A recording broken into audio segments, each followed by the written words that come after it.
President Trump tweeted multiple quotes and a video from Fox News last night, even as there's renewed focus on the relationship between the two. Yesterday on the show, we spoke with investigative reporter Jane Mayer about her new piece in The New Yorker. This morning, we have new details from that report. Mayer suggests in her piece that Fox may have given Trump a heads up that a tough question was coming his way in a 2016 campaign debate when Megyn Kelly asked about his treatment of women. According to Mayer, quote, a pair of Fox insiders and a source close to Trump believe Fox CEO Roger Ailes informed the Trump campaign about Kelly's question.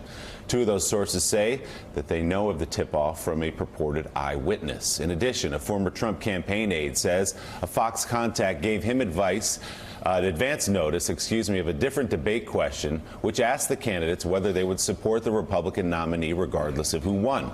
The former aide says the heads up was passed on to Trump, who was the only candidate who said he would not automatically support the party's nominee, a position that burnished his image as an outsider.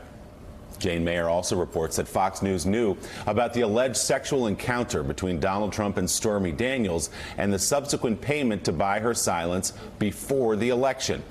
Mayer reports that Fox killed the story to protect Trump, with the top editor at FoxNews.com telling the Fox reporter who uncovered the details, quote, good reporting, kiddo, but Rupert wants Donald Trump to win, so just let it go. Rupert is Fox News founder Rupert Murdoch.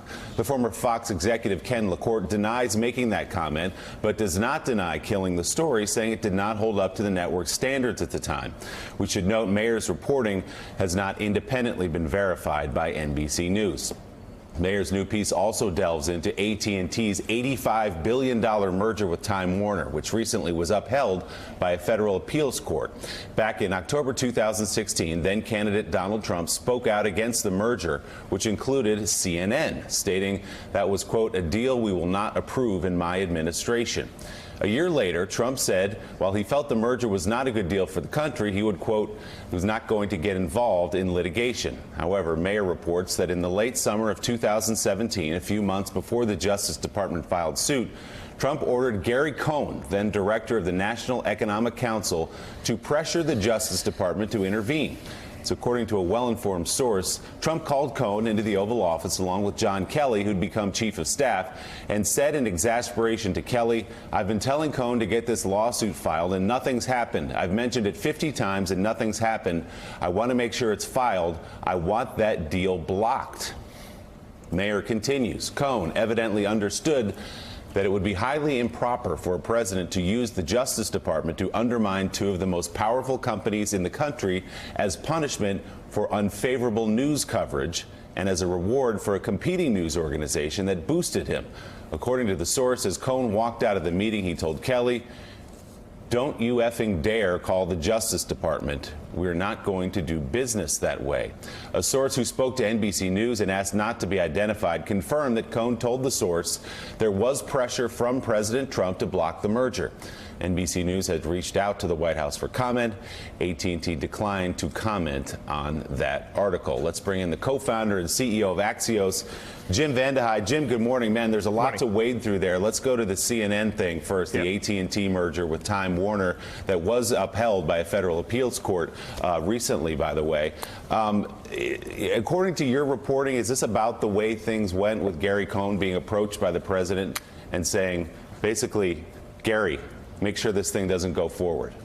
Laughing a little when you're reading the piece because, it's an interesting piece, but there's nothing that you read to me that was terribly surprising. I don't know of anyone who thought that Trump was not pushing to stop the merger as punishment for CNN. To me, it's fairly well known inside the White House, and the idea that he pressured Cohn to do it to me is not terribly surprising. Because remember, he wasn't just doing it with this merger; he did it with Amazon. The president often muses out loud about the people he doesn't like, the companies he doesn't like, and doesn't understand why he can't just unilaterally use the power of government to punish them.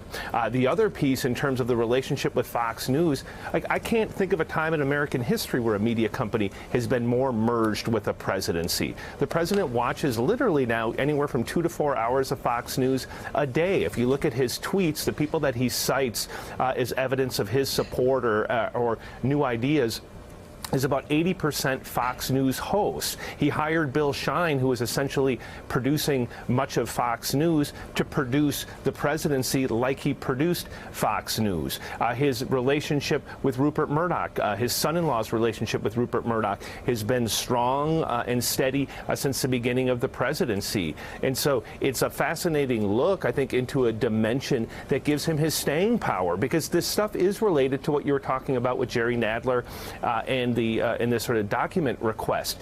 Because one of the things, if you look at the last 3 months, arguably the worst 3 months for Donald Trump in terms of the number of setbacks, the number of investigations, and yet the polls that you're seeing over the last couple of weeks, he's still around 44, 45, 46%. Republicans are as steady today as they were 2 years ago, and a lot of that has to do with this relationship he has with Fox News, because that is his direct connection to the Republican base. And so the idea that even as things get worse, nothing seems to actually affect his polling numbers, I think is somewhat attributable to that relationship he has with Fox. Tom, we were talking about this in the break. It may not be surprising, but it should remain shocking to people that a president of the United States tried to personally intervene about a multi-billion-dollar merger because he didn't like the coverage he was getting from one of the networks under the parent company. Right, we're talking about this like it's normal.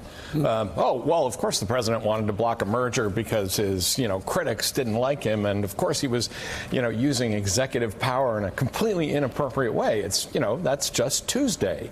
And yet, again, this would be itself, going back to what we were speaking of earlier with these congressional investigations, this alone would be a 5-alarm fire in Washington. And I think it shows you the degree to which the president's behavior has just gotten us used to it.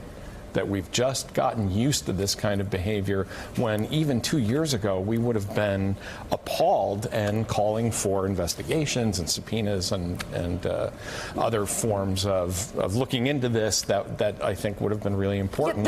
There's a story out of Canada right now that is not the same as this, but the allegations are that the Prime Minister Justin Trudeau sort of nudged his Attorney General to go soft on a company that they had a relationship with, and as a result, that's an inexcusable use of executive power to try to meddle in the legal system, and it may bring down the Trudeau government.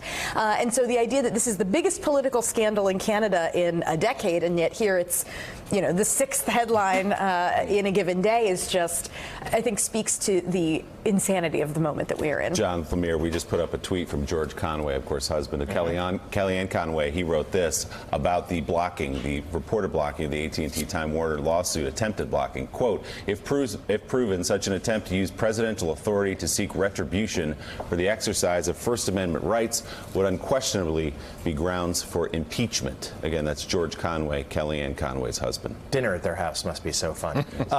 Yeah, I mean, that's true, and I think that in virtually any administration prior, there would be. If this had come out and this was not just, let's go back to the usual, well, what would happen if Obama was president, but let's talk about if it was George W. Bush. I mean, I think that there would be a real sense of of the gathering storm clouds. Like, let's call for the hearings, let's go into this. And today, as we keep saying, this was the 50th paragraph in this story, which is a terrific story and really shed a great insight into this sort of unprecedented merger between the White House and a media organization.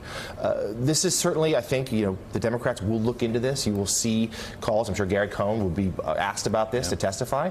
But whether this actually has any traction that could lead to, impeachment, it would be a silly prediction, I think, to suggest that could happen. Yeah, this is definitely going to fall under Jerry Nadler's purview, I would guess.